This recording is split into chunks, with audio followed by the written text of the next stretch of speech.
Hello guys, welcome back to this channel. In today's video, I'm going to show you where you can catch the common octopus in Heartopia game.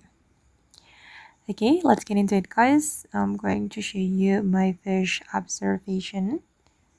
And I've just catched the common octopus. Okay, this is how the common octopus looks like. And I'm going to show you the detailed information about this octopus. Okay, basically, you can catch this octopus every day, guys, because it's active daily. And for the weather condition, you can catch it in any weather. And for the source, I catch this octopus from sea fishing event. So if you want to catch this octopus, I would like to recommend you to join the sea fishing event by Bill, or you can start the event by yourself, but you need to pay 2,000 golds if you want to start the sea fishing event.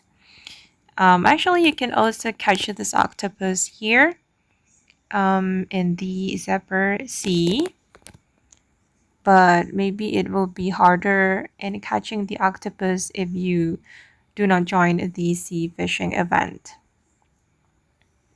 And okay guys, that's how you can catch the common octopus in Heartopia game. I hope this video will be useful for you. Thank you so much for watching and bye.